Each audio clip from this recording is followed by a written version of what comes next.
Imagine this. It's a Sunday morning in St. Paul, Minnesota. You're sitting in the pews at City's church. Right. It's the middle of the service. Usually the quietest, most reflective part of the week. You've got families there, kids. And then the doors burst open. And just like that, it's not a church service anymore. It's a political rally. Yeah. Exactly. We're looking at a really fascinating and honestly pretty jarring set of reports today. This all happened yesterday, January 18th of 2026. And this wasn't just a heckler in the back row. No. This is a coordinated group. They had megaphones, cameras were rolling, and they completely shut down a worship service. And the reason they did it is what makes this a true deep dive. They weren't protesting church doctrine. They weren't protesting the sermon. No, they were targeting a specific man sitting in the pews, a pastor named David Easterwood, because of what he does Monday to Friday. His job. He's an IC agent. Exactly. So we have this massive collision. On one side, you have the First Amendment, the right to protest. On the other, the sanctity of a religious space, private property. And today we're going to unpack all of it. We've got documents on a huge federal legal strategy that's dusting off laws from the Civil War. And financial reports on who's actually funding these disruptions. And a really strange look at how this is playing out on Reddit, of all places. It's a story about boundaries, where they end, and who gets to decide when they've been crossed. Let's start with the incident itself, because reading the accounts, this wasn't just people standing on the sidewalk with signs. That happens all the time. Oh, no. This was inside, far from the sidewalk. According to the reports, the group, which was led by an activist named Nekima Levy Armstrong, they waited. Waited for what? For maximum impact. The lead pastor, Jonathan Parnell, was actually in the middle of a prayer. Wow. So they chose from a tactical standpoint, that's calculated to be the most disruptive moment possible. It is. You have vulnerability, silence, and then just sudden chaos. Armstrong and about 20 others just stormed in. And started chanting. Immediately. Slogans like, "I see out," and "No good cops in a racist system." And looking at the eyewitness accounts, this wasn't like a peaceful sit-in. No, not at all. Witnesses described it as being on the verge of violence. You had agitators getting right in the faces of terrified families. There were women and children crying. The service ultimately had to be canceled. Doesn't even continue. The leadership decided it just wasn't safe. And this is where the sources highlight a really tense dynamic. You have former CNN anchor Don Lemon there. Live streaming the whole thing. Right. And you see this clash of worldviews happen in real time. Pastor Parnell is telling them, this is shameful. You're interrupting a gathering of Christians. And Lemon is basically countering with a civics lesson. He invokes the Constitution. He's arguing for the right to protest. But the counter-argument, and this is the real friction here, is that the Constitution also has a freedom of religion clause. So, does your right to scream override my right to pray on my own private property? That is the question. And clearly the activists believe the answer is yes. As long as the target is politically valid in their eyes. Right. Armstrong's justification was interesting. She said the church can't be a house of God while harboring an ICE agent. Harboring? Wow. Which effectively sets up this, theological purity test based on your government job. She's saying that if you work for immigration and customs enforcement, you don't get a church. You don't get a sanctuary. That's a dangerous road. You can't pray here because we don't like who you work for. But this wasn't just a local scuffle. The response has gone national and fast. It has.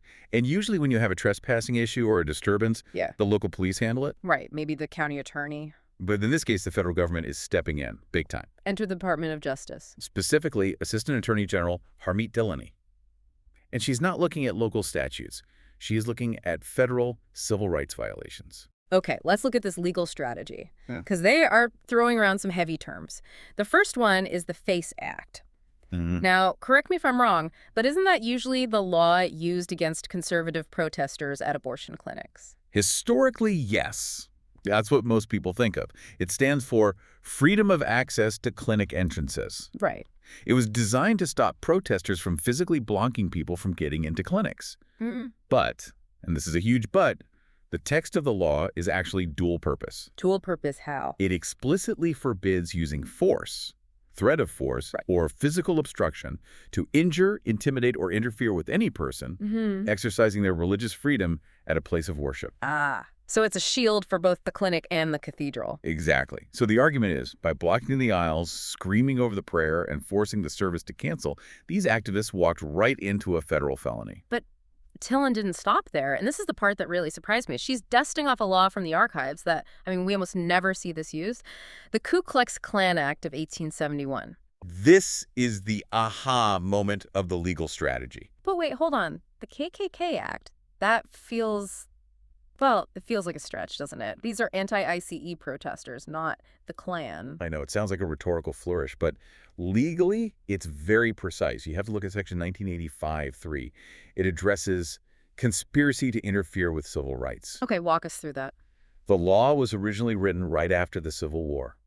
You had local sheriffs in the South who wouldn't protect freed slaves. The KKK would terrorize people, and the local police would just... And look the other way. Exactly. So the feds needed a way to step in when the local law enforcement failed to do its job. Okay, I see where you're going with this. So the argument isn't about the ideology of the group. No. It's about the mechanism of the failure. Precisely. The argument is, if the local police and the state government won't stop the mob, the feds can use the KKK Act to say, you are conspiring to deprive these people of their rights. So conspiracy is the key word.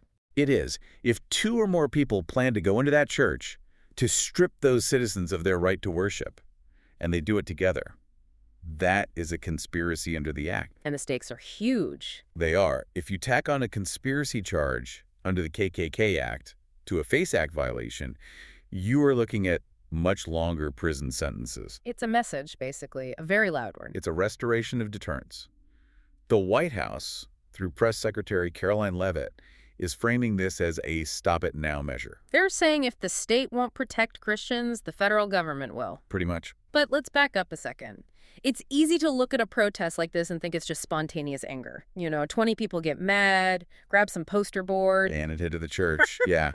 But the reporting suggests the infrastructure behind this is much more sophisticated. Sophisticated is the right word. We're looking at an ecosystem here. The Washington Free Beacon did a deep dive into the groups involved, specifically the Sunrise Movement. Right. I know that name. They're usually the ones sitting in congressional offices talking about the Green New Deal. Climate change activists. Well, they've pivoted. The Twin Cities chapter has essentially repurposed that climate infrastructure to target ICE agents. How? We're talking action trainings and coordinated noise demonstrations at hotels where agents are staying to ensure they can't rest. And that costs money. You need organizers, travel, materials. Who's footing the bill? This is where that term astroturfing often comes up, making something look grassroots when it's really funded from the top down. The financial records point to some heavy hitters in philanthropy. Who are we talking about? George Soros' Open Society Foundation's poured in $2 million since 2019. $2 million. The Ford Foundation dropped over $500,000 just last year. The MacArthur Foundation pitched in $250,000. These are massive, tax-exempt organizations. And that is the key. These foundations provide what's called social welfare funding. It keeps the lights on for the local chapters. I see. So while the person shouting in the church might be a local volunteer, the bus they rode in on, the training they got, the bail fund waiting for them. That's often subsidized by billionaires in New York or Chicago. It really changes the power dynamic, doesn't it? It's not just a church versus a mob. It's a church versus a well-oiled, well-funded NGO machine. And that machine is designed to apply pressure. And that pressure is spilling out into the community in ways that are, frankly, pretty bizarre. You were talking about the boycott list. The list, yeah. Circulating on the Twin Cities subreddit, it's a verifiable list of businesses being targeted for supporting ICE. Now, when you say supporting ICE, you're not talking about companies that sell them weapons or run detention centers. No, we're talking about Target. Target. The department store. Target has federal contracts. So in the eyes of the activist, shopping at Target is an act of violence. Thomson Reuters is on the list because they provide identity verification services to law enforcement. This feels like total war logic. If you buy a toothbrush from a company that does business with the government, you're the enemy. It gets even more granular. Costco is a huge topic of debate on this thread. Why Costco? Because people have seen off-duty ICE agents shopping there. You have to be kidding me. Yeah. Because a guy buys his bulk paper towels there, the store is complicit. That's the logic. They're discussing boycotting Caribou Coffee because it's owned by a foreign conglomerate they don't trust. But the Costco example is the most telling. The goal is what sociologists might call civil death. They want to make it impossible for these agents to participate in society. Exactly. They shouldn't be able to buy groceries, get coffee, or go to church without being harassed. There was one comment you showed me from that thread that made me laugh, though. Dark humor, but it summed up the absurdity. Oh, the pants comment. Yeah. A user on the thread wrote, quote, "I wear Kirkland pants while protesting ICE." That perfectly captures the contradiction, doesn't it? You're protesting the evil corporation while wearing their discount chinos. It highlights the absurdity, sure, but for the people on that list, and definitely for the churchgoers, it's not funny. It feels like a tightening noose. And that brings us back to the other side of the equation. We talked about the feds, but what is the state of Minnesota doing? That's the variable that keeps bugging me. If a mob storms a building, usually the local police handle it. Why is the DOJ getting involved at all? Where's the governor? The attorney general? That's the variable that makes the KKK Act relevant.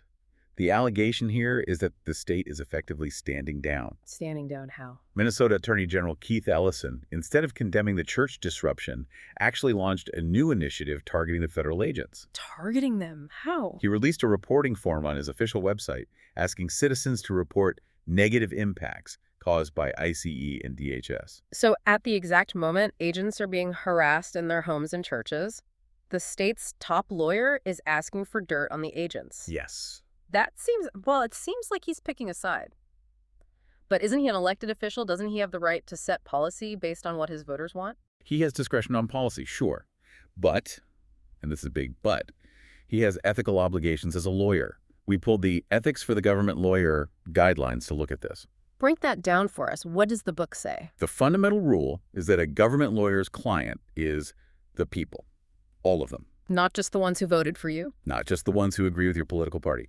The people includes the ICE agent and the church congregation. And the county attorney and the AG have a duty to vigilantly protect the people. Exactly. So if you allow a segment of the population, in this case churchgoers and federal employees, to be terrorized because you disagree with their politics, you are arguably violating that ethical canon. You're prioritizing ideology over public safety. And that creates what Harmeet Dhillon called a regime of disorder. It's the breakdown of the rule of law, when the referee stops calling fouls because he likes one team better. The game falls apart.